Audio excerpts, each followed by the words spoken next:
পরি, আমার পরি।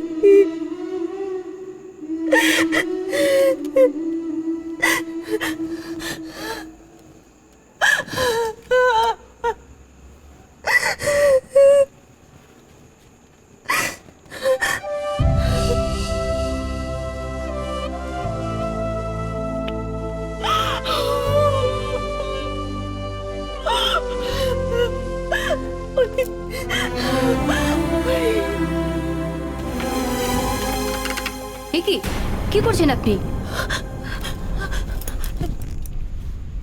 কে আপনি? আর ভিতরে ঢুকলেন কি করে? কি হয়েছে বেলাদি? দেখো না, এই মহিলা হুট করে ঢুকে এসে পেশেন্টের হাত দিচ্ছে। তাই? চলুন চলুন, আপনি বাইরে চলুন।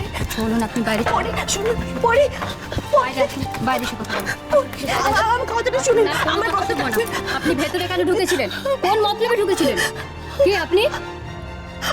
আমিও ঘুমে যাবো, আমাকে নিয়ে চলো। আমি কথা দিচ্ছি, আমি কারোর সামনে কথা বলবো না, কারোর সামনে যাবো না, আমি দূর থেকে ওকে দেখবো। আমাকে নিয়ে চলো, আমাকে নিয়ে চলো ওর কাছে, আমাকে নিয়ে চলো।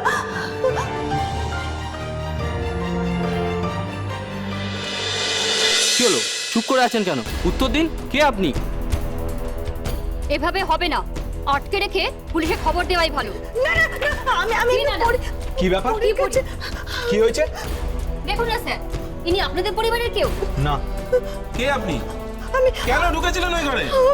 পরি কেন কাছে- আপনি পরীর ঘরে ঢুকেছিলেন? কি ক্ষতি করতে? কে পাঠিয়েছে আপনাকে? বলুন। বলতেই হবে আপনাকে। চুপ করে কিন্তু আপনি পার পাবেন না। বলুন, কে পাঠিয়েছে আপনাকে? কানাইদা, আমার কিন্তু সুবিধার মনে হচ্ছে না। পুলিশকে ইনফর্ম করো। না না না না না, আমারও তাই মনে হচ্ছে ছোট সাহেব। নিশ্চয়ই ওকে কেউ পাঠিয়েছে পরীর ক্ষতি করার জন্য। আগে ওকে আটকে রাখার ব্যবস্থা করা হোক, যাতে ও পালাতে না পারে। সে ব্যবস্থা আমরাই করছি। আসুন আসুন, আপনি আমার সাথে। আরে কি হচ্ছে? আরে কার সাথে কি ব্যবহার করছো তোমরা জানোই নাকি? কেউ নেই। তুমি চেনো ওনাকে? খুব ভালো করে চিনি। উনি মিসেস প্রতিমা মুখার্জি, পরি মুখার্জির মা।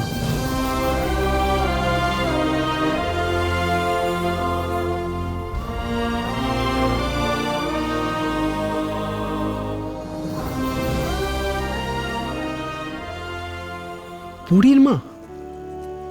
উনি কখন এলেন এখানে? কলকাতা থেকে কখন এলেন?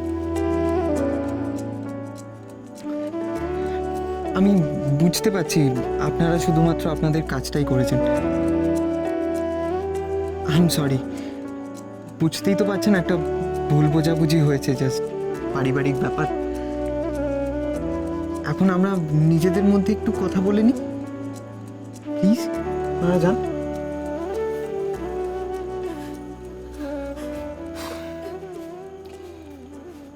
আমি ওনাকে অনেক খুঁজে কলকাতা থেকে এখানে নিয়ে এসেছিলাম পরীর দৌড় দেখাবো বলে। ভেবেছিলাম খুশির দিনে পরীকে সারপ্রাইজ গিফটটা দিয়ে চমকে দেবো। পরী নিজের মাকে পাবে আর উনিও নিজের মেয়েকে দেখতে পাবেন। কিন্তু আমি ভাবিনি এই ঘটনাটা এইরকম ভাবে আমাকে চমকে দেবে। আমাকে ক্ষমা করবেন প্লিজ। আমি না জেনে অনেক বড় ভুল করতে বসেছিলাম। এর জন্য আমি ভীষণভাবে লজ্জিত। তার মানে উনি কালকে থেকে এখানে রয়েছেন? তা কালকে ওনাকে আমাদের সাথে বাড়ি নিয়ে গেলেন না কেন? আমি ওনাকে অনেকবার রিকোয়েস্ট করেছি, উনি পরীকে ছেড়ে কোথাও যেতে চাননি। আপনি কোনো চিন্তা করবেন না প্লিজ। ওই নিশ্চয়ই ঠিক হয়ে যাবেন, দেখবেন ও ঠিক সুস্থ হয়ে যাবে। আজ কিন্তু আপনার কোনো বারণ শুনবো না। আজ কিন্তু আপনাকে আমাদের সাথে যেতেই হবে।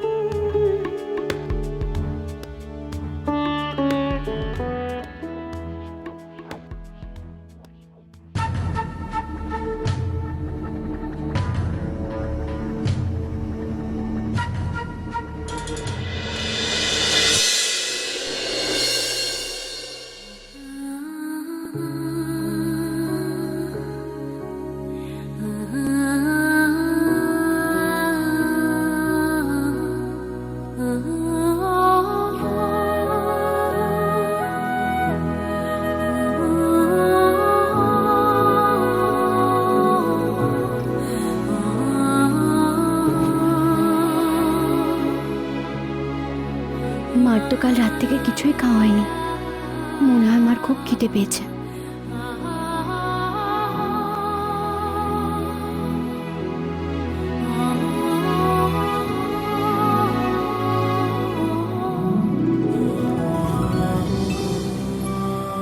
মা, তুমি এতবার জল খাচ্ছ, তোমার খিদে পেয়েছে? না না, গলাটা বারবার শুকিয়ে যাচ্ছিল তো, তাই জল খাচ্ছি। তুমি আমাকে মিথ্যে কথা বলছো। আমি তোমার জন্য খাবার নিয়ে আসছি। না, ছি, শেষ পর্যন্ত খাবার চেয়ে খেতে হবে আমাদের। মা, তুমি এত সংকোচ কেন করছো? তাছাড়া তুমি তো জানোই এটা আমারও বাড়ি। এত বেলা হয়ে গেল, কেউ খাবার কেন নিয়ে আসছে না?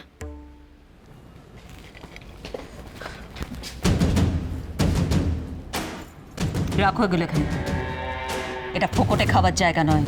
হে, আপনি কি বলছেন ম্যাডাম? ওরা এই বাড়ির গেস্ট, আর তাছাড়া ঝিলিক মেয়েটা অসুস্থ। রাখো খাবারটা এখানে। দরদ দেখাচ্ছে, জ্ঞান দিচ্ছ আমাকে। রাখো এখানে খাবারটা। গেস্ট না খেয়ে থাকলে রাজ কিন্তু যেটা বলছি সেটা করবে। কাজের লোক কাজের লোকের মতন থাকবে, মাথার উপর দিয়ে যাওয়ার চেষ্টা করবে না। আমি কাজের লোক? হ্যাঁ, কাজের লোক। তাই বলছি অকাজ না করে কাজের কাজ করো। যাও, কিচেনে যাও, আমাদের জন্য ব্রেকফাস্ট তৈরি করে নিয়ে এসো। মায়েরটা মায়ের ঘরে পাঠিয়ে দেবে, যাও।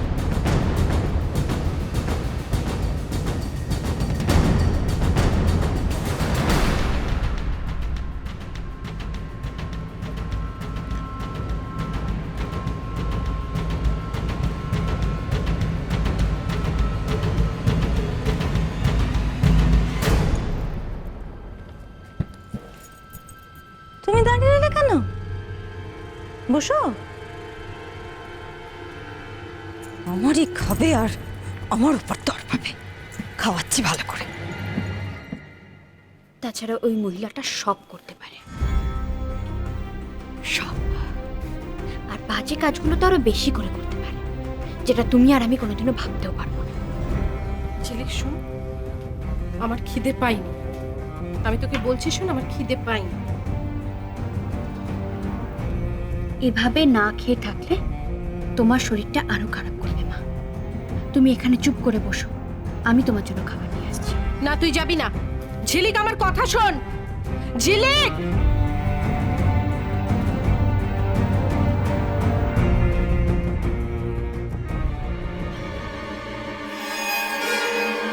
রাখ, রাখ বলছি, গুলো রাখ।